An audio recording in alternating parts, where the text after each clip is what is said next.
ये तो जग जाहिर है कि ओवैसी दूसरा जिन्ना बनने का प्रयास कर रहे हैं।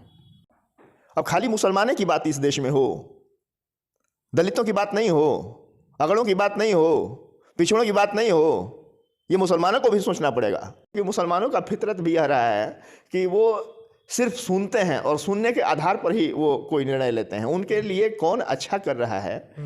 अब भारतीय जनता पार्टी को वो शुरू से वोट नहीं देते रहे हैं मुसलमान। दाऊद हैं, हिंदुस्तान से गए हुए हैं, दाऊद हैं एक आतंकवादी। ओसामा बिन लादेन सऊदीया से जा करके वो पाकिस्तान में शरण लिया हुआ था, जिसकी हत्या अमेरिका ने घूस करके उसको पाकिस्तान में मारा। तो क्या आप चाहते हैं कि वो पाकिस्तान से आतंकवादी प्रवृत्ति के लोगों को भारत उसको फलने फूलने का अवसर प्रदान करे? 14 अगस्त 1947 से जो मुसलमान हिंदुस्तान में रह रहा है उसका बाल भी बांका नहीं होने वाला है। सभा आने से पहले ही सीए का मुद्दा एक बार और पूरे देश में चर्चा का विषय बन गया है। 2019 में जब ये सीए भी आया था उस समय भी चर्चा का विषय बना हुआ था।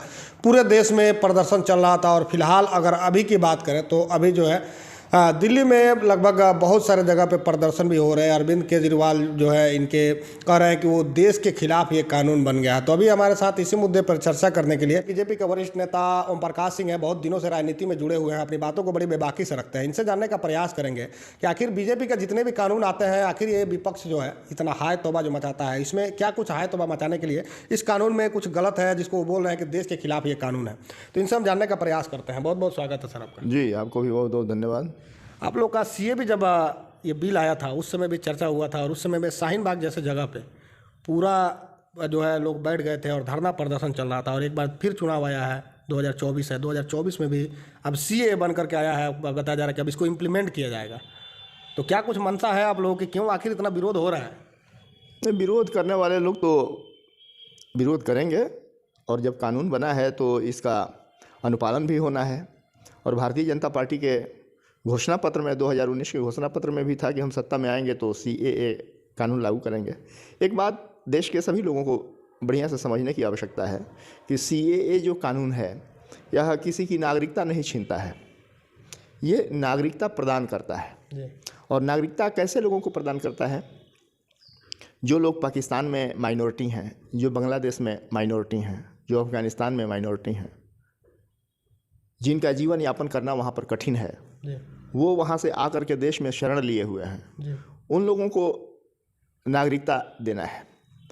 लेकिन इस देश में एक राजनीति चलते आ रही है शुरू से मुस्लिम तुष्टीकरण की। तो एक तरफ ममता बनर्जी बंगाल में मुस्लिम वोट को एकजुट करने के लिए वो सीए के खिलाफ बयान दे रही हैं। अरविंद केजरीवाल जो भारत के राजनीति के एक शातिर खिलाड़ी हैं, जो हमेशा झूठ बोलते हैं और कई बार झूठ बोलने के कारण तो उनको कोर्ट में जाकर के माफ़ी भी मांगना पड़ा है। और एक बार दो बार नहीं, दर्जनों बार जाकर इस कानून में ऐसा क्या है कि अरविंद केजरीवाल कह रहे हैं कि ये देश के खिलाफ कानून है?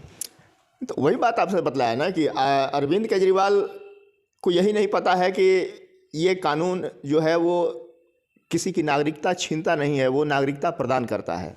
तो अब चूंकि इन लोगों का ये कहना है मुसलमानों के को खुश करने के लिए कि पाकिस्तान, बांग्लादेश, अफगानिस्तान से मुसलमान आए हैं उनको भी नागरिकता देना चाहिए, जबकि मजहब के नाम पर ये सभी देश अपना बने हुए हैं। तो वहाँ जो अल्पसंख्यक रह रहे हैं, आप पढ़िएगा इसको, तो नेहरू लियाकत पैक्ट एक हुआ था देश का जब विभाजन हुआ था। तो उस समय दोनों ही देशों ने यह वादा किया था कि हम अपने देश में अल्पसंख्यकों के हितों की रक्षा करेंगे और उनको सुरक्षा प्रदान करेंगे।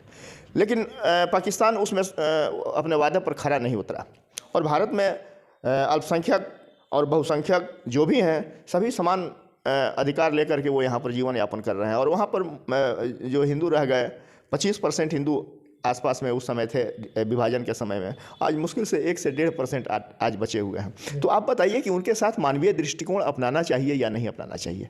यही बात अरविंद केजरीवाल लोगों को गलत सलत अपना बतला रहे हैं और लोग तो समझदार हैं, लोग उसका जवाब। अरविंद केजरीवाल के आवास के बाहर भी धरना प्रदर्शन कहीं ना कहीं चल रहा है। जो लोग माइनॉरिटी वहाँ से आए हुए हैं वो लोग जो है उनके घरों के सामने धरना दे रहे हैं। हाँ, तो देंगे ही, क्योंकि उन्होंने उन लोगों के ऊपर जो आरोप लगाए हैं कि इनके रहने से यहाँ पर कानून व्यवस्था की स्थिति पैदा हो गई। देखिए, बात समझना पड़ेगा कि एक घुसपैठिया होता है और एक शरणार्थी होता है।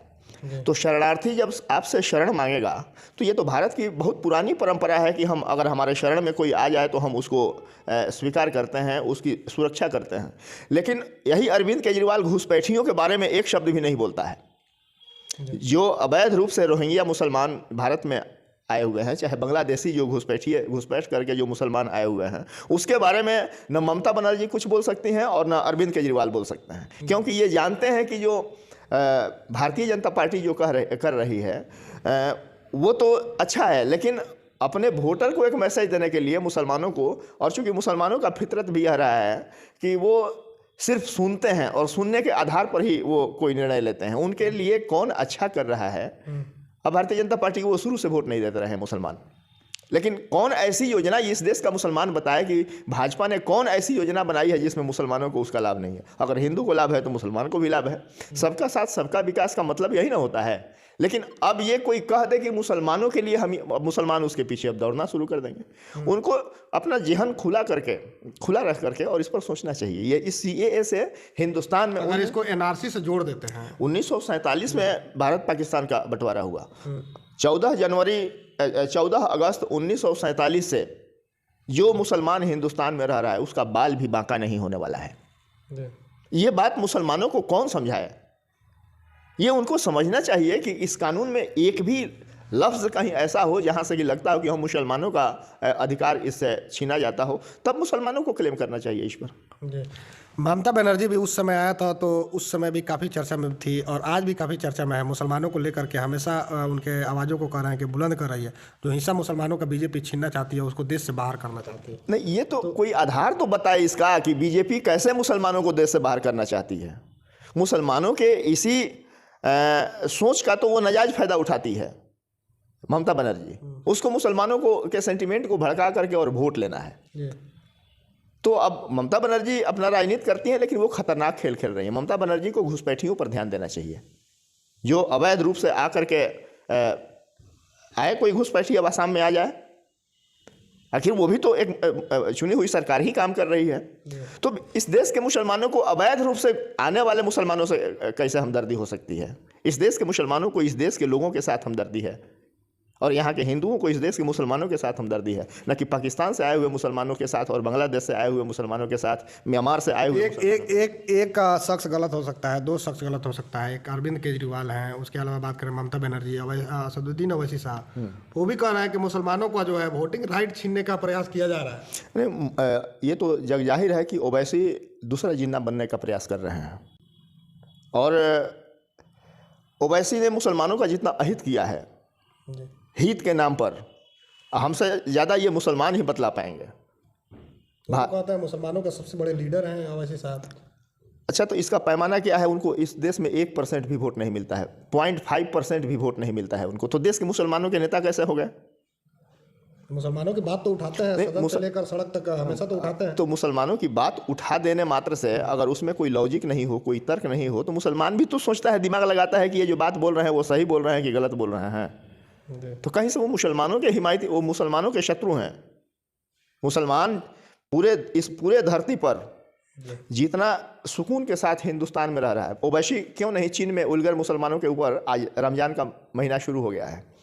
वहाँ के मुसलमान नहीं हैं, पाकिस्तान मुसलमानों का पोप बना हुआ है। क्यों नहीं वो चीन में उइगर जो 4-5 करोड़ मुसलमान हैं, जिनका जीवन नरक में से भी बदतर है, उसके ऊपर बोलने का ये हिमाकत क्यों नहीं करते हैं? एक और ट्विटर पे एक ट्रेंड चल रहा है यूनिफॉर्म सिविल कोड को लेकर के। उसको लेकर के आपके विचार क्या है? उसको बीजेपी कई सालों से जो है इसका प्रयास करे कि इसको भी लेके आना है, ये भी हमारे मैनिफेस्टो में है। हाँ, ये भारतीय जनता पार्टी के मैनिफेस्टो में है। एक देश एक कानून, लेकर के भी विरोध हो रहा है। एक देश, देखिए इस देश में विरोध तो राम का भी हुआ था। तो यहाँ पर कुछ प्रजातियाँ, कुछ ऐसे नेताओं की फौज है जिनको इस देश में स्थिरता से कोई लेना देना नहीं है, इस देश के मजबूती से कोई लेना देना नहीं है। जब हमारी सेना पाकिस्तान को घर में घुस करके मारती है, दुश्मन के घर में घुस के मारती है, तो यहाँ पर कुछ नेता पैदा हुए हैं जो इसका सबूत मांगते हैं भारत की सेना से।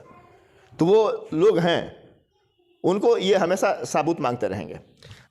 लालू प्रसाद यादव है, लालू प्रसाद यादव परिवार को लेकर के कुछ दिन पहले कहे थे कि नरेंद्र मोदी का परिवार नहीं है, उस पर जो है बीजेपी की तरफ से आया था, बहुत सारे लोग ट्विटर पे अपना नाम भी बदल लिए थे कि नरेंद्र मोदी का परिवार, तो उस परिवार में मुसलमान कहीं आता है? परिवार मानते हैं आप लोग? मुसलमान जो है, मुसलमान को आप लोग परिवार मानते हैं? सबका साथ सबका विकास के स्लोगन पर जो व्यक्ति चल रहा हो, उससे अगर आप ये कहा जाए कि इसमें मुसलमान, इसमें ईसाई, इसमें अगड़े, इसमें पिछड़े, तो इसका जवाब कौन देगा? जो व्यक्ति इसी मंत्र को लेकर के चल रहा है कि सबका साथ सबका विकास, अब खाली मुसलमानों की बात इस देश में हो, दलितों की बात नहीं हो, अगड़ों की बात नहीं हो, पिछड़ों की बात नहीं हो, ये मुसलमानों को भी सोचना पड़ेगा कि सिर्फ मुसलमान मुसलमान ही होता रहे। कि 140 करोड़ होती, जब प्रधानमंत्री जब संबोधन करते हैं और कहते हैं कि हमारे 140 करोड़, तो क्या मुसलमान उस 140 करोड़ में नहीं हैं?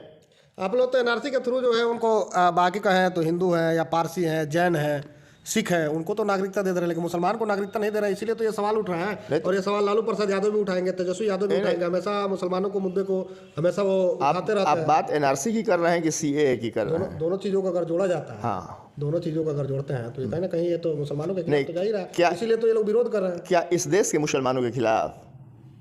आपको पाकिस्तान के मुसलमानों से क्या हमदर्दी है? आपको बांग्लादेश के मुसलमानों से क्या हमदर्दी है? आपको इस देश के मुसलमान के खिलाफ अगर कुछ हो रहा है तो इस पर आप प्रश्न करिए ना। भारत से भी कुछ मुसलमान माइग्रेट करके पाकिस्तान गए हुए हैं, अरब से भी कुछ मुसलमान माइग्रेट करके पाकिस्तान गए हुए हैं। वो कौन है? दाऊद हैं। हिंदुस्तान से गए हुए हैं दाऊद हैं, एक आतंकवादी। ओसामा बिन लादेन सऊदीया से जा करके वो पाकिस्तान में शरण लिया हुआ था, जिसकी हत्या अमेरिका ने घूस करके उसको पाकिस्तान में मारा। तो क्या आप चाहते हैं कि वो पाकिस्तान से आतंकवादी प्रवृत्ति के लोगों को भारत उसको फलने फूलने का अवसर प्रदान करे? जब मजहब के नाम पर उसने देश ले लिया तो वहाँ के मुसलमानों को हिंदुस्तान के सरजमीन पर पैर रखने का क्या अधिकार है?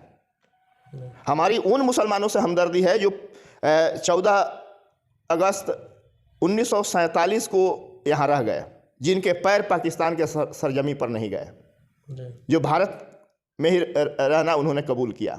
उन मुसलमानों के लिए इस देश का हिंदू अपना सर्वस्व त्याग करने के लिए तैयार है। लेकिन ये कोई कहे कि मुसलमान के नाम पर बांग्लादेश का मुसलमान, पाकिस्तान का मुसलमान, दुनिया का किसी भी जगह का मुसलमान, तो क्या ये मुसलमान अगर ऐसा कहता है तो मुसलमान जस्टिस की बात करता है?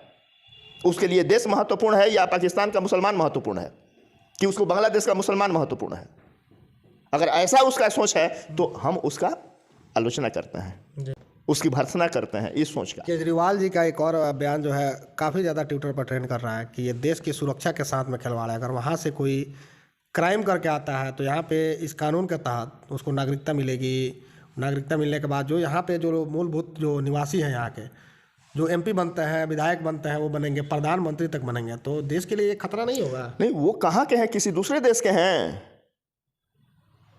पाकिस्तान भारत से ही अलग होकर के बना है। तो जब धर्म के नाम पर पाकिस्तान जब बन गया तो उस धर्म के नाम पर अगर वहाँ हिंदुओं का अगर उनके प्रतिष्ठा का ध्यान अगर पाकिस्तान रखा रहता तो वो भारत क्यों आते? क्यों कोई अपना घर द्वार जमीन जायदाद छोड़ करके वो दूसरे जगह जाना चाहेगा?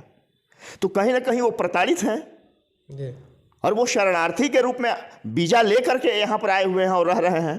और ऐसा भी नहीं है, पाकिस्तान का भी मुसलमान अगर यहाँ पर आवेदन करता है कि हमको भी यहाँ पर रहना है तो उसके भी लीगल प्रोसेस हैं, उसके आधार पर भारत सरकार उसको नागरिकता देती है।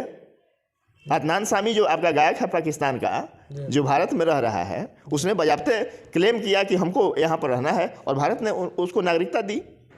अभी हमारे साथ बीजेपी के वरिष्ठ नेता ओम प्रकाश सिंह थे, आप इनको सुन रहे थे। आप इनके बातों को लेकर के क्या सोचते हैं, आपकी क्या प्रतिक्रिया रहती है? आपकी जो भी प्रतिक्रिया होगी नीचे कमेंट करके जरूर बताइएगा। इस वीडियो को देखने के लिए आपका बहुत बहुत धन्यवाद।